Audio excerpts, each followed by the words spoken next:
Good morning, brave adventurers and RPG makers alike. I am Amalgam Ash, and welcome back to the channel. Today, I want to take a look at Pixel WorldCraft, a map-making tool by Elv-Games, available on itch.io right now at half price. It's a paid tool. I think it's $9.99 right now at 50% off. So, worth checking out. You be the judge. We're going to take a look at all of the features it has, give the tool a nice overview, and take a look at its exported options. This tool is intended to allow you to create maps outside of your regular game-making software. And when I say maps, I don't necessarily mean playable areas on which your action takes place, but literal cartography maps, things that you could use as images for maps in your game. You could probably also use these maps as places where playable things happen if you know how to use .png images in your engine to do that sort of thing. But for now, we'll just take a look at the tool as if that's what it's intended for, and read the changelog that appears as soon as I open the software. Welcome, Pixel WorldCraft. Please don't forget to report bugs. And that goes for you too. If you're going to use this rate tool, report a bug, close. So let's close it for now and take a look at our overview. We have a camera situated over this 2D map, which is already sepia toned for us. We have a variety of tools on the left-hand side and options. We have the title of our map, Kingdom, 640 by 480. We have the X and Y coordinates of our cursor. We have Draw Map, that's the mode that we're in.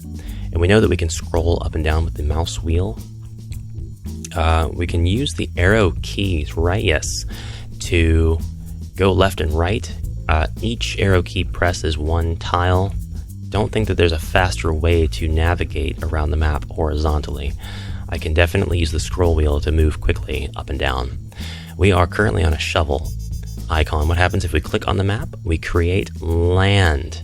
We can click and drag to create groups. We can see that auto tile is a thing that is enabled. Wonder how that's happening. That's pretty cool.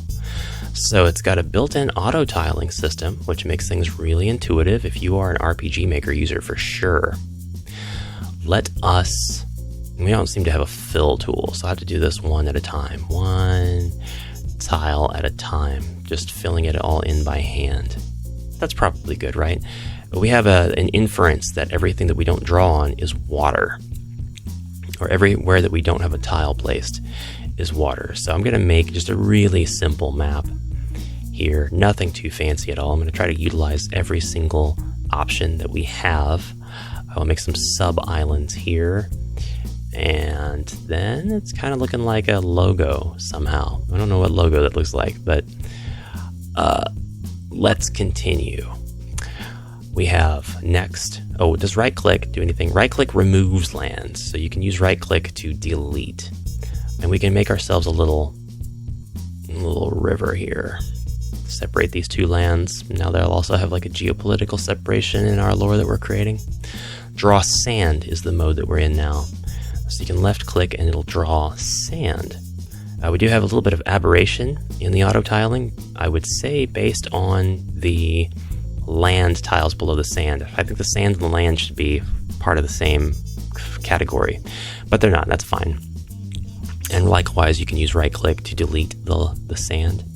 If we go back and we delete the land tile, the sand actually stays, which is ironic because the sand does not, you can't draw sand out in the water.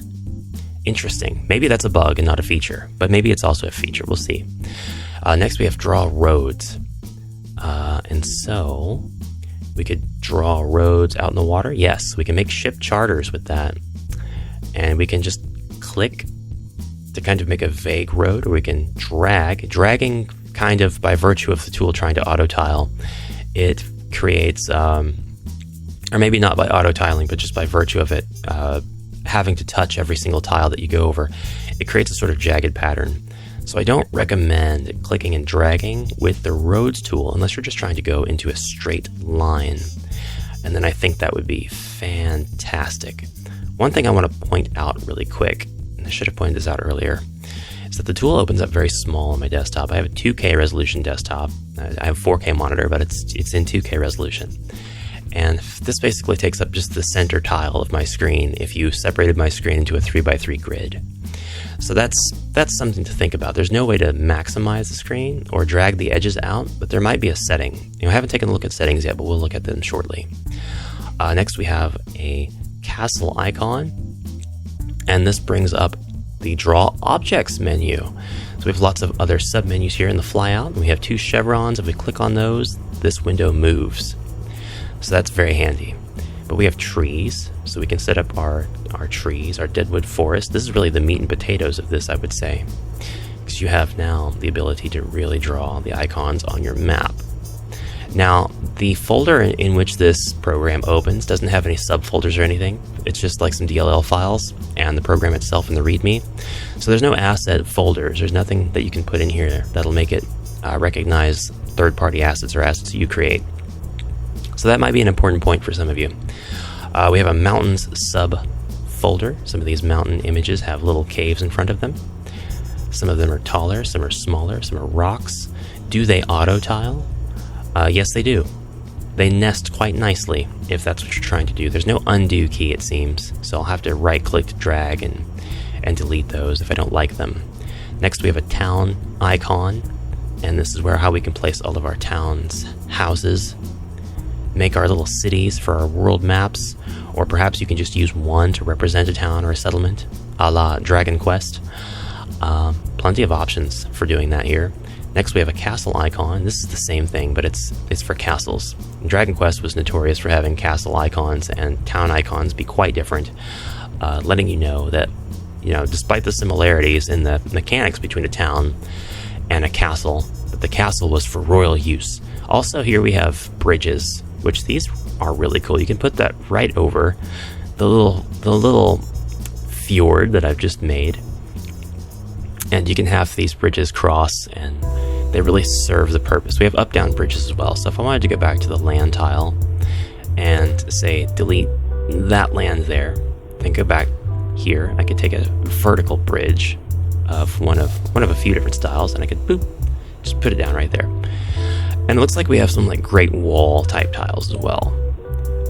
These could also be bridges, but I think that they're better suited as walls. But you could use them as either one as long as you stay consistent, I suppose. They might definitely have an intention. I'm just getting it wrong. Next is the ships category. You can place ships out in your water, make it really obvious that that's what this is. Establish trade routes. I didn't make any roads, by the way, I just noticed. So we'll put a road that goes from there to there, and we'll put another one that goes from here to here, and then we'll put another one that goes here, and then I'll put a ship right here, and then I'll make a road that indicates where this ship would be going. This ship would travel a long way here. Now we've basically, in like classic Mario style, pretty much, we've made an awesome route that visually tells the player what's up. Let's move this up here, get it out of the way, and put some of these dangerous looking crags in the water. I love these things. Speaking of Mario, this looks just like the way to get to Bowser's World 8. But there's no way to put like a giant threatening looking thing in the middle. I guess we could go back to mountains, grab the one that's got like the door, there we go, or entrance rather, put that there. That looks fantastic. I love that. And we can put these around, and they actually layer nicely with the crags coming just barely in front. There are wave icons, so you can really decorate the water portion of your map. You can say where the big tide is. You can say go out and notice where the 3 big tidal waves are on the map. You want to go to those places to find the sacred aquamarines of Lancaster. We have some of these giant tail going into the water icons. You could use those to represent where a monster might be. And then finally we have this. What is this, you say? These are different styles of compasses that you can place on your map. We have a lot of different compasses. That's pretty amazing. We really got bombarded with all these different compass styles. That's so cool. That is really, really cool. They're all very similar, but there's definitely differences between them. So this is my map so far. And now we have a T for text. Banners. You can draw text and you have banners.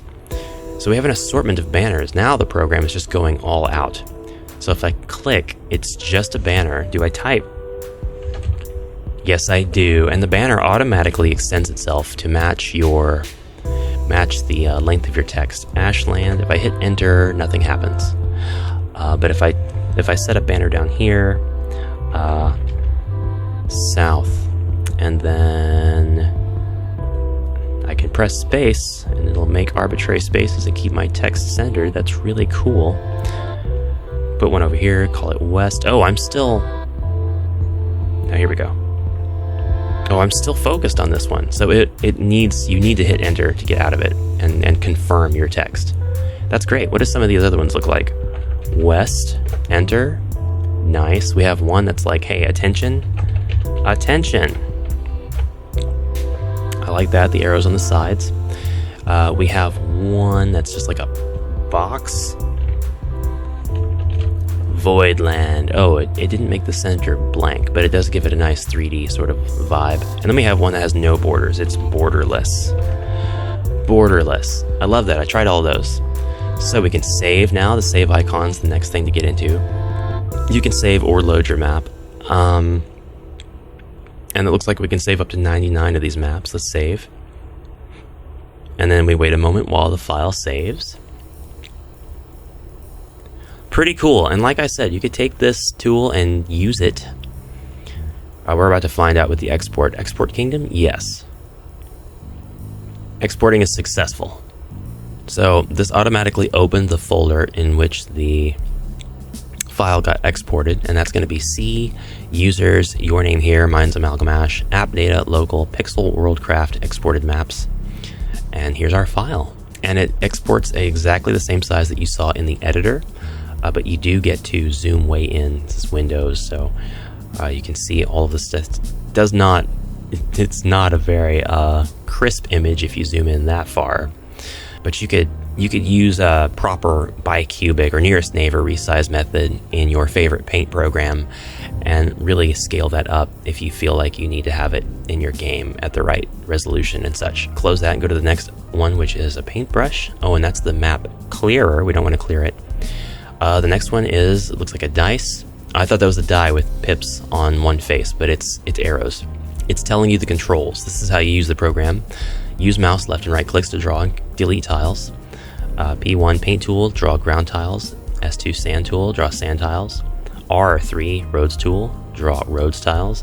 P4 objects, P5 banners, P6 saving. Arrows move the camera. So there really isn't a faster way to move the camera. If we click the question mark, here's the license. This is probably one of the most important things of all. You can use the maps created on any free or commercial game project. You can edit or modify to fit your game. You cannot resell this tool. You cannot resell the maps created with this tool. Credits to Elv-Games. So fantastic. Let's finally click on the gear, and then we get the settings, and we can change the name of the kingdom, change the name of the map from kingdom, and we can change the map size. If we click on this, we can see all the supported export resolutions. It looks like 480 by 480, or rather 400 by 360 is the smallest we can go. The largest is 640 by 480. So if we change 400 by 360, then that's actually the size of the map that we have now. So you can create a pretty big map, especially if you understand how to map things, how to not have dead space, how to think in terms of what would have happened if civilization was here and they needed to go here for resources and they needed to set up trade routes here. What would happen if there was already an existing race of peoples here? What happened if nature took over here and there were animals that sort of drove the commerce and the needs and the economy of the peoples nearby? That's the sort of thing that goes through my mind when I create maps, and I create them very poorly. So I mean, I can't give you any help there. But this is what I ended up with. This is Ashland, which has the void land, the south, the west, the borderless land, and the attention land. And that's Pixel WorldCraft, a paid tool for making your own maps for whatever game engine you want. I am going to use this tool with RPG Developer Bakin and RPG in a Box. I'd love to see what the maps look like when you open them up, how it feels to create a sort of 3D world. I think I'll use this tool specifically for Ash and Nil being made in RPG in a Box, but I would also love to see how the map kind of translates to that Bakin world. I mean, it's just going to be the image opening up in the engine, but you never know how cool or intuitive it might look when it's in that context. Thanks to the very kind sponsorship of Elv-Games for this tool, I have keys to give away. I have 5, and the first 3 I'm going to give away to the first 3 commenters down below who tell me the name of their favorite fantasy race. All you've got to do is go into the comments and say what your favorite fantasy race is, and we'll be in touch to give you a key to this software, if you so desire. The other 2 keys, well, we'll find out how we give those away. Stay tuned for those other videos that I mentioned, and maybe join the Amalgam Archive to get a shot at winning one of those keys. I've been Amalgam Ash. This was Pixel WorldCraft. Thank you very much to Elv-Games for sponsoring my key and the keys that I'm giving away. It's extremely kind of you. And now, onward, brave heroes. I'll see you in the next video. Have a fantastic rest of your day. Bye for now.